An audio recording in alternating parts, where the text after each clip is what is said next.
아멘. 자, 우리 함께 또 교제하겠습니다. 이번엔 우리 예수님을 닮은 단풍이 됩시다. 이렇게 한번 인사 나눠볼까요?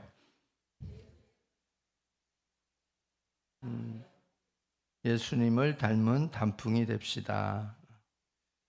이 교제로 말씀을 드리는 것은 지금 이제 단풍이 아직도 있는 것 같고 이제 단풍이 곧 사라질 것인데, 우리가 자연의 만물의 단풍을 보면서 우리가 참 흐뭇해하기도 하고 볼거리도 보기도 하고 우리가 또 그런 아름다운 곳들을 우리가 찾아가기도 하고 그렇습니다마는, 우리가 오늘 예수님께서 오늘 읽었던 말씀에 휘장이 바로 이렇게 단풍처럼 알록달록하다 이런 말이에요. 휘장이 알록달록하게 수놓아져 가지고 그 휘장을 우리가 보면 마치 오늘날 단풍 같은 그런 모습을 느끼게 된다라는 생각이 들었어요. 그래서 오늘 제목을 휘장에 수놓은 단풍 이렇게 제목을 달았습니다마는, 우리가 예수님의 3년의 그런 공생의 사역을 다 보아도 사실 예수님은 단풍 같은 삶을 살았다고 말할 수 있어요. 여러분, 단풍이 되는 이유를 알고 계시죠? 단풍이 되는 이유. 여러분, 가을에서 겨울로 접어들게 되어지면 이 나무들이 다 생존 본능을 갖고 있기 때문에 이제 이 생존 본능으로 인해 가지고 바로 양분이, 물과 수분이 밖으로, 이파리를 통해서 밖으로 빠져나가는 것을 스스로 방지하기 위해서, 자신이 살기 위해서 이렇게 차단을 시킨다는 거지요. 그래서 가지에서 이파리로 가게 되어지는 그 모습을 여러분이 관찰해 보면은 거기에는 없던 것이 있어요. 가을 되면은 없던 게 생겨요. 그게 뭐냐면은 코르크 같은 게 있는데, 그게 뭐냐면 코르크 같은 게 있어가지고 가지와 잎사귀 사이에 굵은 것이 이렇게 생겨요. 굵은 것이, 단단한 것이 생겨요. 그것을 우리는 그 떫혀라고 그런다고요. 떫혀. 저도 이것을 한번 살펴보면서 보니까 단어를 처음 좀 낯선 단어긴 합니다만은 떫혀가 생긴다고요. 떫혀. 뭐라고요? 떫혀. 떫혀가 생기는데 그게 떫혀래요. 여러분 한번 나뭇잎을 유심히 한번 관찰해 보세요. 그러면 이렇게 여름 때 푸르른 때 나올 때는 이게 안 보이는데, 이제 가을이 되고 겨울로 가게 되면 나무가 스스로 자신을 보호하기 위해서 이 떫혀를 만든다는 거예요. 떫혀가 만들어진 곳에는 이제 이 몸에서, 나무 몸에서 밖으로 양분이 빠져나가는 것도 막고, 또 이파리가 안으로 양분을 또 들어가는 거, 왔다 갔다 하는 것도 막고, 완전히 이게 단절이 된다 이런 말이죠. 그러면 단절이 되어진 그 이파리 안에는 역시나 영양분이 아직도 남아 있겠죠. 그럼 영양분이 남아 있는데, 이 영양분이 일단은 몸에서, 뿌리에서 올려낸 수분을 공급받지 못하니까 이파리에만 남아 있는 양분이 있는 거예요. 그러면 그 양분이 햇빛을 받게 되어지니까 어떻게 되겠어요? 엽록소가 점점점 말라 들어가고 이제 양이 줄어들게 되겠죠. 그러면은 그 엽록소로 인해 가지고 녹색을 띠고 있는데, 엽록소가 점점 햇빛에서 파괴되어지고 소멸되어지니까 녹색의 색깔이 이제 사라지게 되는 거예요. 그러면은 이 이파리 안에는 엽록소뿐만 아니라 다른 색소가 들어가 있는 것이죠. 그러니까 엽록소가 소멸되어지면은 그에 따라서 이 안에 있는 다른 색소가 드러나게 되어지는 거예요. 그것이 바로 빨갛게 또는 노랗게 단풍으로 드러나게 된다고 하는 것입니다. 근데 우리가 거기서 붉은 빛을 띠는 색소를 우리가 안토시아닌이라고 여러분 들어봤을 거예요. 그리고 노란색 빛을 띠는 게 크산토필이라고 하는 그런 색소입니다. 이런 색소는 온도차가 아주 극심하게 이렇게 심한 그런 곳에 화학 반응을 아주 활발하게 일으키는 색소예요.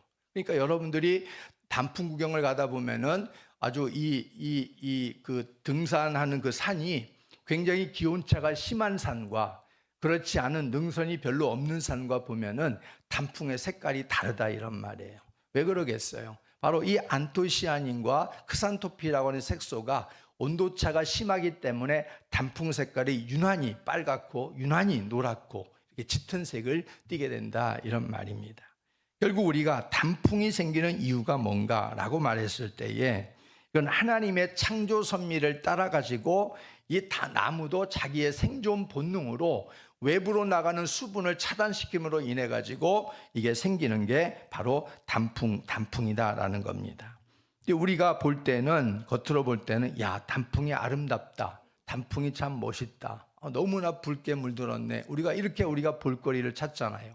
그런데 나무의 입장에서 보게 되어지면 내가 살기 위해서는 이렇게 해야 됩니다 라고 말한다는 거예요. 내가 살기 위해서는 차단을 시켜버림으로 인해서 그것이 색소가 이제 그렇게 나타나게 되어진다 하는 것입니다. 그래서 우리는 오늘 제가 이 얘기를 말씀드리는 것은 바로 한 나무가 이제 단풍이 들고 차단을 시키고 단풍이 들게 만들고 또 잎사귀가 땅에 떨어져서 자기 본래 나무의 양분으로 돌아가듯이 우리가 예수님의 그러한 공생의 사역을 보게 되어지면 마치 그와 흡사하다는 생각을 하게 됐어요. 그래서 오늘 본문을 잡고 이렇게 제목을 잡고 말씀을 같이 나누려고 하는 것입니다. 휘장이라고 하는 것은 구약의 이동성전이다 그랬죠. 그래서 이 구약의 이동성전인 성막은 바로 안에 두 개의 방이 있다 말씀을 드렸어요. 성소와 지성소. 그 성소와 지성소 사이를 가로막고 있는 이게 천막이 바로 휘장이다. 근데 그 휘장은 밋밋한 휘장이 아니라 여러 가지 단풍처럼 여러 가지 색깔, 4가지 색깔로 술을 놓아가지고 그룹들, 천사들을 술을 놓은 그 천이 바로 휘장이다라는 것입니다. 근데 이 휘장은 성경에서 뭘 상징하고 있는가? 바로 예수님을 상징하고 있어요. 예수님의 사역 전체를 상징하고 있고 예수님 자체를 상징하고 있습니다. 그래서 예수님이 십자가에서 죽으시고 운명하실 때 그때 휘장이 어떻게 됐어요? 위에서 아래로 찢었다 이런 말이에요. 그래서 휘장은 곧 예수님이시다. 여러분이 히브리서 10장 20절 말씀을 읽었던 것처럼 바로 이 휘장은 예수님의 육체다 하는 것이 바로 그런 의미를 담고 있다는 것입니다. 예수님도 3년의 짧은 시간 동안 자신을 쏟아부으시면서 단풍 같은 이런 인생을 살아간 분이다라는 생각이 들어요. 그래서 오늘 우리는 이 나무들이라고 하는 것은 1년을 주기로 단풍을 끝으로 저물어가고 새로운 시작을 하지만은 예수님은 3년입니다. 3년의 공생애 동안 사역을 끝으로 그 피날레를 어떻게 하시는가? 십자가에서 붉은 단풍으로 하시고 그리고 무덤에서는 부활하심으로 소망의 단풍으로 천국을 주신 분이라고 말할 수 있습니다. 그래서 예수님의 단풍 같은 삶의 모습을 같이 한번 살펴보고자 하는데요. 첫 번째로 우리가 살펴볼 것은 십자가에서 붉은 단풍으로 인류 구원을 이루셨다 하는 것을 우리가 교훈받을 수 있다는 것입니다. 예수님께서 십자가에서 자신의 물과 피를 쏟아놓으심으로 십자가를 붉게 물들었던 그 모습은 바로 오늘날 바로 예수님의 그 붉은 단풍의 삶이 아닌가라고 하는 겁니다. 회개하라 천국이 가까이 왔느니라. 예수님의 이 공생의 사역부터 시작이 돼가지고 많은 병자들을 고치시고 귀신을 쫓아내시고 복음을 전하시고 그리고 하나님의 나라를 위해서 수고하시고 애쓰시는 주님의 행보를 보게 되어지면 주님은 편히 누우실 공간조차 없었다. 이렇게 예수님은 말씀해 줘요. 그래서 예수님께서는 뭐라고 말씀하시냐면 여우도 굴이 있다. 그리고 공중에 날아다니는 새도 보금자리가 있는데 나는 머리 둘 곳이 없다. 이렇게 말씀하시기도 했던 분이 예수님이십니다. 그래서 예수님은 그토록 이렇게 오로지 주님의 방향은 십자가였어요. 십자가. 다른 곳의 방향이 전혀 예수님은 다른 곳에 방향을 두지 않았지요. 오로지 십자가만을 위해서 십자가만을 향해서 걸어갔던 주님이 우리에게 말씀하시기를 너희가 손에 쟁기를 잡고 뒤를 돌아보는 자는 하나님의 나라에 합당치 않다. 이렇게 말씀하셨어요. 주님은 십자가만을 향해서 뒤돌아보지 않고 오로지 그 십자가에 자신의 재물됨을 위해서 부단히도 또 쉬지 않고 예수님은 달려갔던 그 길이 바로 이 십자가의 붉은 단풍으로 수놓게 되어지는 주님의 삶이었다라는 것입니다.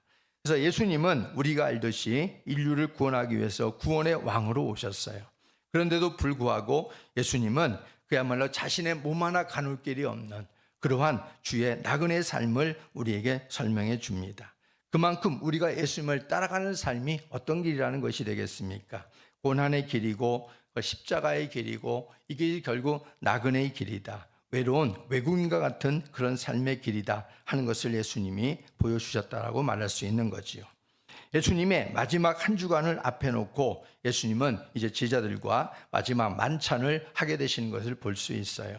거기서 예수님께서 제자들에게 하시는 말씀이 뭐예요? 내가 너희를 위해서 죽을 것이다. 그리고 너희를 위해서 다시 부활할 것이다. 그러니 내가 너희를 위해서 흘리는 살과 피를 너희들이 먹고 마시고 내가 다시 오시는 그날까지 너희가 이것을 증거해라 라고 예수님께서 부탁하시는 게 바로 성만찬인 것입니다. 오늘 나오는 이 구약의 휘장에는 청색, 자색, 홍색, 가는 배실로 술 놓아서 만든 천입니다. 그래서 그것만 우리가 딱 보게 되어지면은 마치 울긋불긋 단풍의 모습이 생각납니다. 울긋불긋 산에 가면은 우리가 단풍의 모습이 화려하듯이 성수에 들어가서 우리가 지성소로 들어가려고 하게 되어지면은 바로 이 휘장이 딱 가로막혀 있는 거예요. 그래서 성수에서 가장 화려한 부분이 어디냐면 바로 이 휘장이다 이런 말입니다. 휘장은 예수님이라고 말씀을 드렸어요. 예수님은 원래 하늘에 계실 때에 만왕의 왕이셨잖아요. 그리고 가장 크신 분이었고 가장 화려하신 분이 예수님이십니다. 그런데 우리를 위해서 우리 때문에 이 모든 화려함을 다 벗어 던지고 이 땅에 내려오신 분이 예수님입니다. 그리고 낮고 낮은 사람의 몸을 연약한 우리 육신의 몸을 입으시고 이 땅에 오셔서 자신의 화려함을 찢으신 분이 예수님입니다. 바로 그것이 십자가 사건임을 우리는 알고 있습니다. 그래서 이사야 선지자는 이런 예수님의 모습에 대해서 하늘에서 가장 뛰어나고 하늘에 가장 위대하신 분이 가장 천하게 되었고 가장 멸시받는 사람이 되었고 가장 흠모할 만한 별 볼 일 없는 분으로 이 땅에 예수님께서 오셨다라고 이사야 선지자는 우리에게 기록을 해주고 있습니다. 자, 이사야 53장 2절 말씀을 한번 먼저 읽어볼까요? 시작. 그는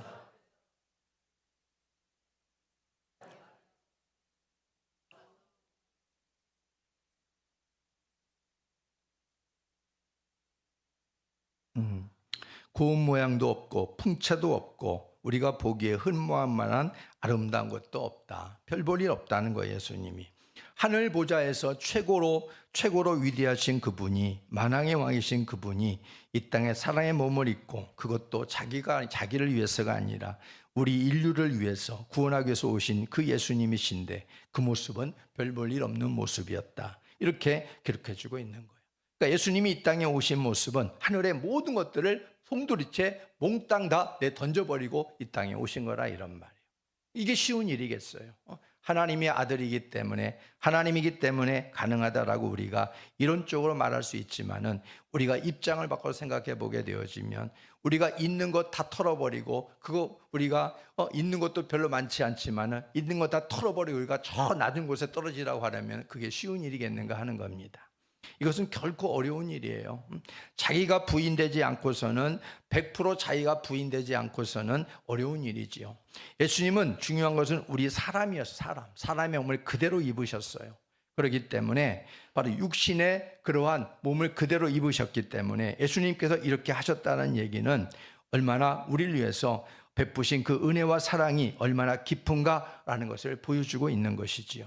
그런 예수님께서 빌립보서 2장 8절에 보게 되어지면 십자가에 또한 자신의 생명을 내주셨습니다. 같이 시작. 사람의 모양으로 나타나사 자기를 낮추시고 죽기까지 복종하셨으니 그 십자가에 죽으십니다. 하늘 보좌의 찬란한 모든 영광을 다 송두리째 버리는 것도 그것도 쉬운 일이 아니지만 이 땅에 사람의 몸을 입고 오셔가지고 예수님께서는 죽기까지 복종하시며 아버지의 뜻을 받들어서 십자가에 자신의 생명을 못 박히셨습니다.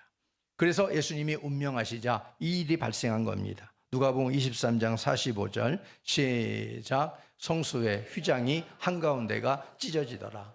예수님이 숨을 거두시자 동시에 바로 이 성소와 휘장을 가로막았던 휘장이 위에서부터 아래까지 찢어지게 되었다 이런 말입니다. 이것을 히브리서 10장 20절은 우리에게 이렇게 설명하고 있는 거예요. 시작. 그 길은 우리를 위하여 휘장 가운데로 열어놓으신 새로운 살 길이요 휘장은 곧 그의 육체니라. 예수님이 죽으시니까 휘장이 찢어진 거예요. 그리고 그 휘장이 찢어짐으로 우리는 하나님 앞에 나갈 수 있는 새로운 길이 열렸다. 그것을 새로운 살길이다 이렇게 말해주고 있어요. 새로운 살길이다. 이 새로운 살길이 뭐예요? 구원의 길이다 이런 말. 구원의 길. 막혀 있었던 그 길이 예수님이 몸을 찢으시고 생명을 주시니까 열리게 되어졌다. 그래서 예수님을 통해서만이 우리의 구원길이 있다라고 성경은 말하고 있는 것입니다. 어떤 신이 사람이 되어서 인류의 죄짐을 짊어지고 자신의 목숨을 인류에 주신 신이 누가 있냐 이런 말이에요. 사람의 몸을 입으시고 똑같은 우리가 느낄 수 있는 모든 감정들을 다 갖고 계신 예수님께서 그 고난을 받으시고 결국에는 자신의 몸을 주시면서 이루신 구원의 길, 바로 그것이 휘장을 찢는 것이고 그것이 바로 새로운 살길이었다라고 말하고 있는 겁니다. 그러니까 엄밀하게 말하면은 성소의 이 화려한 휘장이라고 하는 것은 예수님께서 오셔서 십자가에 달려 죽으시기까지 이 사실을 알리기 위해서 인류 구원의 날을 기다리고 있었던 겁니다. 그래서 그때가 되어지니까 바로 이런 일이 발생하게 되어진 거예요. 그래서 예수님은 하나님의 때인 3년을 사시고 그 마지막을 이렇게 붉게 십자가에서 물들이면서 단풍처럼 인류에게 큰 하나님의 참사랑을 모습을 보여주신 분이다라고 말할 수 있다는 것입니다.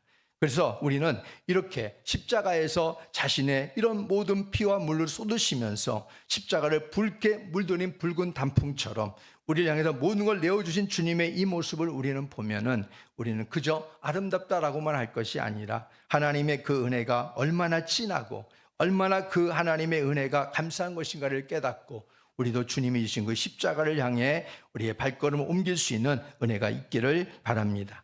두 번째, 예수님의 단풍 같은 삶의 모습은 바로 주님의 십자가 보혈에 관한 겁니다. 주님의 십자가 보혈은 하나님과 단절된 인류의 죄의 형벌을 짊어진 결과라는 것입니다. 여러분, 나무의 단풍이라는 것은 가지와 그리고 잎사귀에 바로 그 양분이 단절되도록 함으로 해서 생기는 현상이라고 말씀을 드렸습니다.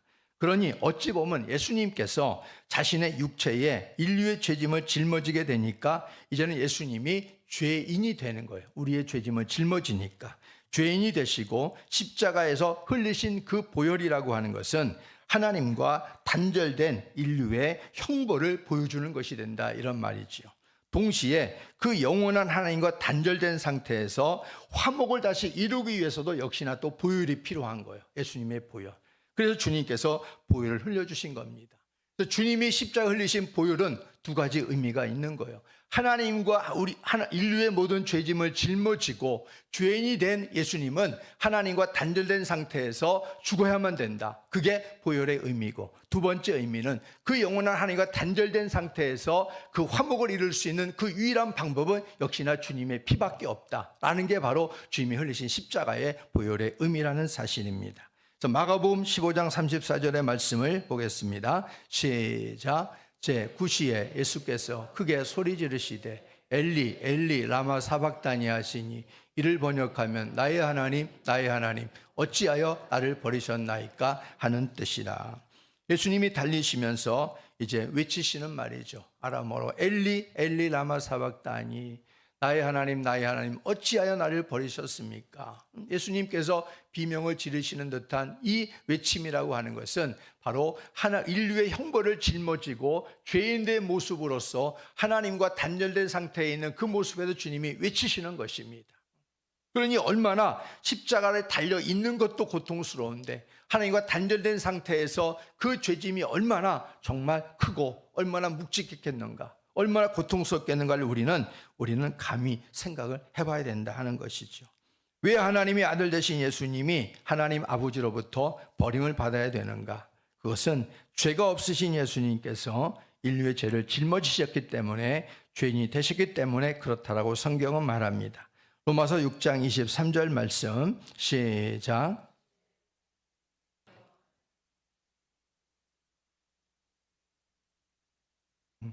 죄의 싹은 사망이다 그랬어요. 그래서 죄는 하나님과 원수가 되고 죄의 결과는 사망이기 때문에 죄짐을 짊어지신 죄인 되신 예수님은 반드시 죽어야만 됐다 하는 것이지요. 그래야 우리의 죄의 문제가 해결할 수 있기 때문에. 그래서 십자가에서 죄를 짊어지신 예수님은 죄를 이기시기 전까지는 하나님으로부터 외면을 당하실 수밖에 없었다라는 겁니다. 그 단절됨이 죽으시고 3일 동안 죽음에 매여 있는 시간이었다라는 것입니다. 그리고 3일 후에 3일 만에 다시 살아나셨습니다. 요한일서 2장 2절 말씀 시작. 그는 우리 죄를 위한 화목제물이니 우리만 위할 뿐 아니요 온 세상의 죄를 위하심이라. 화목제물 대신 예수님을 통해서 인류는 죄를 해결할 수 있는 이제 길이 열리게 되어진 것입니다. 아까 히브리서 10장 20절의 본문에서 말씀해 주고 있는 것처럼 바로 새로운 살 길이 이제 그 예수님을 통해서 열리게 되어진 것입니다. 하나님과 원수되었던 부분들이 예수님이 화목제물 되심으로 그 원수되는 것들을 해결하니 하나님과 화목이 이루어지게 되었다. 그것을 바로 새로운 살 길이다라고 해석해 주고 있는 것이지요. 그래서 이를 위해서 예수님은 죽으시고 3일 만에 다시 살아나셔서 부활하심으로 하나님의 단절을 끊어내신 줄로 믿습니다. 이것이 십자가에서 화목제물이 되어주신 보혈의 능력이다 하는 것입니다. 여러분들이 주의 보혈 능력이 있도다, 주의 피 믿으오 여러분 찬송하지만 진정한 보혈의 능력이 우리에게 어떻게 나타나는가를 분명하게 우리가 그것을 말씀을 통해서 깨닫고 이해하고 그 찬송을 불러야 될 줄로 믿습니다. 이제 인류는 예수님을 믿음으로 말미암아 사망에서 영생으로 가는 길이 열렸습니다. 그러므로 예수님이 흘려주신 이 보혈의 단풍은 단순한 볼거리를 넘어서 우리에게 영원한 속죄와 영생을 주시고자 하는 믿을거리로 주셨다는 사실을 잊지 말아야 돼요.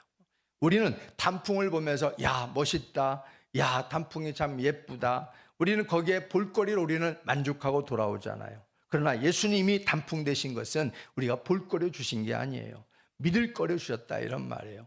예수님의 공생의 3년 동안에 예수님을 따랐던 사람들은 두 부류로 나눠집니다. 한 부류는 바로 볼거리로 예수님을 쫓아다니는 거예요. 예수님이 기적을 일으키시고 오병이어로 기적을 일으키고 예수님께서 병자를 고치시고 귀신을 쫓아내고 막 이런 것들을 너무너무나 화려한 신기한 볼거리들이 예수님을 쫓아다니면 끊어지지 않으니까 그 볼거리 때문에 쫓아다니는 거예요. 이들을 우리는 성경에서 뭐라고 말하냐면 군중들이다 이렇게 말해요. 군중들이다. 근데 군중들은 볼거리에 이게 눈이 거기에 빨려가지고 거기서 쫓아다니는 사람들이에요. 볼거리로 우리가 쫓아다니게 되어지면 구원을 받지 못합니다. 그래서 우리는 예수님을 볼거리가 아니라 믿을거리로 쫓아다니는 거예요. 또 한 부류가 뭐냐면 예수님이 살아계셨을 때에 바로 예수님을 믿을거리로 예수님을 쫓아다녔던 사람들이 있어요. 그들이 누구냐면 바로 그들이 제자인 겁니다. 제자. 그래서 우리는 예수님을 정말 믿을거리로 나에게 정말 영생을 주시고 속죄를 주시고 나에게 구원을 주시는 그 주님을 믿을거리로 우리가 봐야 된다 하는 겁니다. 그래야 주님의 제자가 될 수 있는 겁니다. 우리 예수님의 십자가의 사건도 우리에게 볼거리가 아니에요. 볼거리가 아니고 우리에게 믿을거리로 주님이 들려주시는 것입니다. 듣고 믿어라 이런 말이에요. 보여준다 하더라도 주님께서 우리에게 하시는 말씀은 보고 믿으라는 거예요. 보고 믿어라. 보고 믿어라. 그래서 우리는 그 십자가의 그 사건을 내 사건을 믿고 받아들여서 여러분에게 속죄의 은혜와 영생의 은혜가 있기를 주의 이름으로 축복합니다. 로마서 3장 25절 말씀을 볼까요? 시작. 이 예수를 하나님이 그의 피로써 믿음으로 말미암는 화목제물로 세우셨으니 이는 하나님께서 길이 참으시는 중에 전에 지은 죄를 간구하심으로 자기의 의로우심을 나타내려 하심이 했어요. 예수님을 하나님께서 화목제물로 우리를 위해서 피를 흘려서 화목제물로 세우신 것은 결국 무엇이냐? 그의 예수님의 흘리신 피를 우리가 믿으라는 거예요. 믿으라는 거예요. 그 예수님께서 왜 피를 흘리셨는가? 왜 주님께서 십자가에서 그렇게 흥건히 붉은 단풍으로 그 십자가를 무드리셨는가? 그것을 우리에게 주님께서 보여주시는 것은 뭐냐면 믿으라는 거죠. 그의 피로써 믿음으로 말미암는 화목제물로 세우셨다. 그 예수님을 여러분의 가슴에 나의 주님으로 나 때문이구나, 나와 하나님과의 원수된 관계를 해결하기 위해서 주님께서 화목제물이 될 수밖에 없었구나, 바로 그것이 나 때문이구나 하고 그것을 나에 대한, 내가 그 주님을 나의 주님으로 믿음으로 받아들이라 이런 말이죠. 그랬을 때에 바로 그 주님의 은혜가 여러분 가운데 영원한 구원을 주시는 은혜가 될 줄로 믿습니다. 에베소 2장 13절 말씀 또 보겠습니다. 시작. 이제는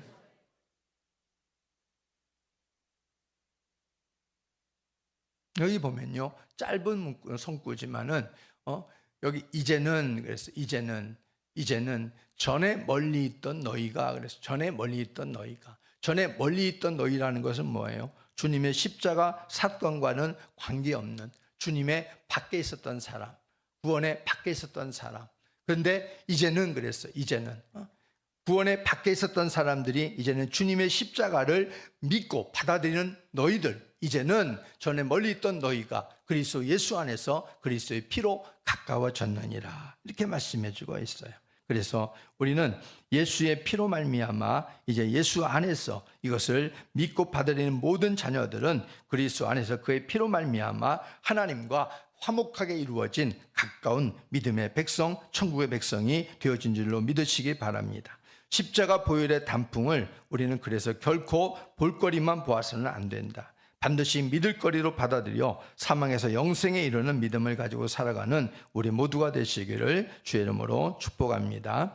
그리고 세 번째로는 예수님의 이 단풍 같은 삶의 모습은, 예수님은 하늘의 미랄이 되심으로 썩어지셔서 많은 열매를 맺게 하셨다는 것입니다. 모든 나무의 단풍은 반드시 땅에 떨어집니다. 그리고 썩어져서 나무를 살리는 양분으로 돌아갑니다.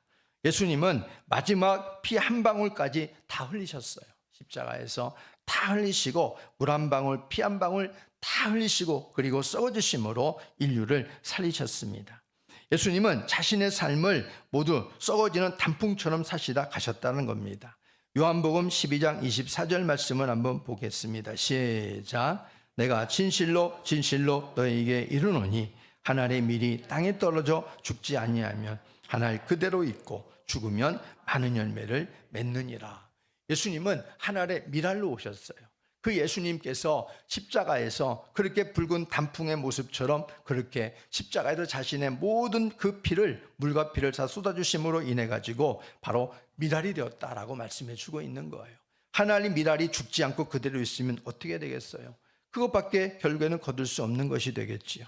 그렇지만 밀알이 썩어져서 이렇게 이 토양의 밀알이 썩어져 가지고 희생이 되어지면 그 하나를 통해 가지고 많은 열매를 거둘 수 있는 것처럼 예수님도 하늘의 밀알로 오셔서 썩어지시고 죽어주심으로 많은 열매가 주께로 돌아오게 하신 줄로 믿습니다. 여기 하늘의 밀이 썩어진다는 것은 무슨 말이냐? 이것은 희생과 겸손을 말하고 있는 거예요. 희생이 없이는 썩어질 수 없어요. 희생이 없이는 썩어질 수 없고 겸손이 없이는 또한 이렇게 죽어질 수 없다, 이런 말이죠. 희생이 없이도 안 되고 겸손이 없이도 안 됩니다. 예수님은 죽기까지 복종하셨다 그랬어요. 사람의 몸을 입으신 것, 하늘의 만왕의 왕이 되신 예수님이 사람의 몸을 입으신 게 최고의 겸손입니다. 하늘 보좌에 계신 분이 땅으로 내려오셨다. 이게 최고의 겸손이신 거예요. 그것을 주님께서 보여주셨습니다. 그리고 주님은 십자가에서 남김없이 우리 위해서 쏟아부어 주셨습니다. 이게 주님의 최고의 희생이신 것이지요. 그럼을 통해서 오늘날 예수 앞에 돌아온 이들이 얼마나 많습니까? 주님의 한 분의 그 희생을 통해 가지고 하늘의 밀알되심고 썩어주심을 통해서 오늘날 지구촌에 있는 모든 인류가 주께로 돌아온 이들이 얼마나 많아요. 이게 바로 주님께서 기대하신 희생이다, 이런 말이죠. 주님 한 분을 죽어주심으로 인해서 많은 이들이 구원받을 수 있다면 기꺼이 그 길을 선택하셨던 분이 바로 주님이시다, 이런 말입니다. 그 일에서 주님은 단 한 번도 눈동자가 흔들린 적이 없어요. 한 번도 내가 가는 이 십자가 이 길이 정말 이게 옳은 거야, 혹시 잘못된 것은 아닐까, 주님은 한 번도 흔들리신 적이 한 번도 없었다, 이런 말이에요. 우리는 그래서 손에 쟁기를 잡고 쟁기질을 할 때도 우리는 흔들릴 때가 있잖아요. 결심을 하고 처음에는 내가 바로 이 쟁기질을 뒤를 돌아보지 않고 해야지라고 하다가도 우리가 어떤 어려운 일을 당하고 우리의 어떤 생각에 많은 복잡한 일이 생기면 딴 생각이 들어오지 않습니까? 한 길로 우리가 쟁기질하지 못하는 일들이 우리 삶 속에 얼마나 무수히 많아요. 오늘날 성전에서 말씀을 듣고 깨닫고 돌아가서 내가 하나님 앞에 바르게 살고자 결심했던 사람들도 교회 나가가지고 세상 길로 발을 들이자마자 또 그 마음이 그냥 무너져 버리지 않습니까? 예수님은 우리의 구원을 위해서 자신의 생명을 주시는 일에 단 한 번도 흔들리신 적이 없어요. 이게 얼마나 감사한 일입니까? 그래서 우리가 예수님의 이러한 희생과 겸손을 통해서 우리에게 하나님의 구원이 이루어졌다는 사실을 잊지 마시기를 바랍니다. 휘장에 새겨져 있는 색깔들은 다음과 같은 의미를 가지고 있어요. 휘장은 청색이 있다고 그래요. 청색. 청색은 생명을 말해요. 그리고 또 휘장은 자색이 있다. 자색. 자색은 왕, 부유함을 상징해요. 또 휘장에는 어떤 색이 있다고 하냐면 홍색이 있다고 해요. 홍색. 홍색은 예수님의 고난과 보혈을 상징해요. 그리고 가는 배실은 바로 예수님의 죄 없으신 부활을 상징합니다. 흰색이에요. 흰색.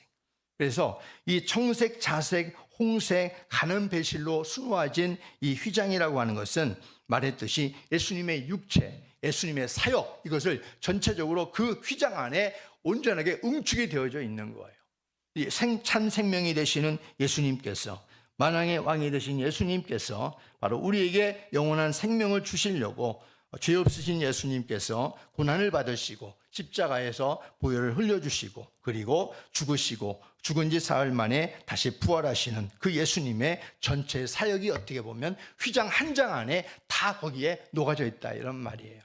그래서 예수님이 죽으시니까 휘장이 찢어지신 거예요.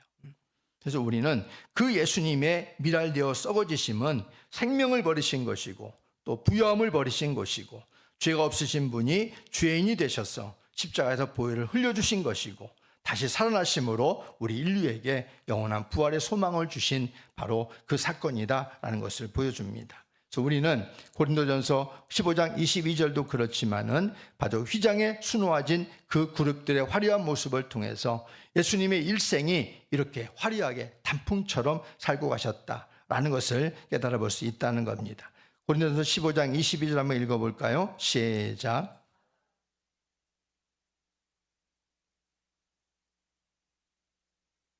우리는 아담 안에서 아담이 불순종함으로 선악과를 따먹고 모든 사람들이 아담의 후손입니다. 우리들은. 그래서 아담 안에서 모든 사람이 우리는 다 사망의 DNA를 갖고 태어나게 되어져요.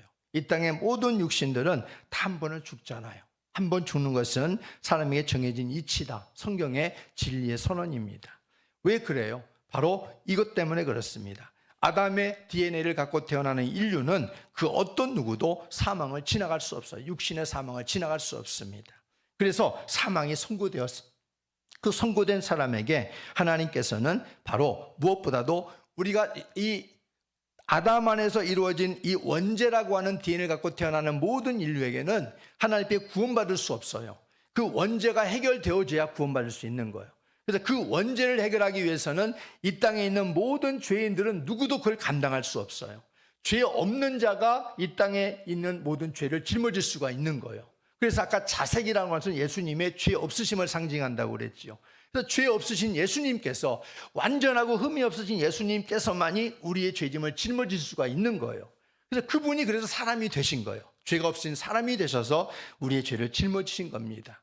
그래서 아담 안에서 모든 인류가 사망에 빠져 있는데 그리스도께서 오셔가지고 이제 모든 인류에게 이 사망에서 새로운 생명으로 주님께서 옮겨주셨다, 이런 말이에요. 그래서 오늘 15장 22절은 아담 안에서 모든 사람 죽은 것 같이 그리스도 안에서 모든 사람이 삶을 얻으리라. 이제 예수 안에서는 죄 문제가 해결되어졌고 예수 안에서는 주님이 다시 사는 부활의 첫 열매가 되신 것처럼 우리도 다시 사는 부활의 소망이 주어지게 되었다라는 것을 선언하고 있는 것입니다. 그래서 우리들은 바로 이제 우리의 일생이 단풍처럼 피날레를 장식하시고 인류에게 단순한 볼거리가 아니고 믿을 거리를 주시고 가신 그 주님, 그 주님을 우리가 십자가를 바라보면서 우리는 그 주님의 십자가 안에 우리가 믿음으로 그 십자가 안에 들어가야 된다 하는 거예요. 십자가 아래 우리가 엎드려야 돼요. 누구나 보혈의 단풍으로 말미암아 우리에게는 이제 천국 황금의 단풍의 소망으로 주님께서 바꾸어 주셨어요. 그래서 여러분, 천국이라고 하는 것은 우리가 딱 생각하면은 성경에 표현하고 있는 계시록의 말은 다 황금으로 치장이 되어 있어요. 막 유리바다, 뭐 황금, 진주문, 막 이렇게 막 표현되어 있잖아요. 우리가 황금하게 되어지면은 우리가 싫어하는 사람은 아무도 없을 거 아니겠어요? 천국이, 우리가 들어갈 천국이 그렇게 놀랍게 아주 아름다운 곳으로 화려하게 만들어져 있다고 성경은 말해주고 있어요. 그러니까 보혈의 단풍을 지나야 우리는 이 황금의 소망의 단풍으로 우리가 나갈 수 있는 것이 되겠지요. 그래서 예수님께서 보여주신 십자가의 보혈을 통해서 여러분들 속에 볼거리로 말고 믿을거리로 여러분 안에 받아들임으로 인해서 바로 황금의 이 단풍의 소망 안으로 들어가는 삶이 되기를 주의 이름으로 축복합니다. 이제 우리들이 예수님처럼 우리의 남은 삶이 주어져 있어요. 이 남은 삶에 예수님은 십자가에서 바로 그런 붉은 단풍으로 우리를 위해서 흘려주셨습니다. 그 이유는 뭐예요? 이제 이것을 믿고 너희들이 천국의 그 황금의 소망의 그 나라로 들어가기 위해서 너희들이 어떻게 살 것인가 우리에게 남은 삶의 과제를 준 겁니다. 그러면 그 과제는 어떤 삶을 살아가야 되겠어요? 주님을 닮아가는 그런 단풍의 모습으로 우리가 붉고 아름답게 물들여지는 인생이 되어야 될 줄로 믿습니다. 인류의 죄짐을 짊어지셨지요. 그리고 하늘의 미랄이 되어주셨어요. 그리고 십자가에서 붉게 물들이신 예수님, 이제 우리에게는 바로 그 주님을 따르는 일이 우리에게 남은 과제예요.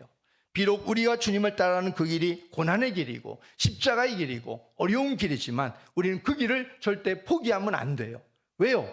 주님이 십자가에서 우리에게 자신의 목숨을 주심으로 인해서 우리에게 열어놓으셨잖아요. 오라고 열어놓으셨잖아요.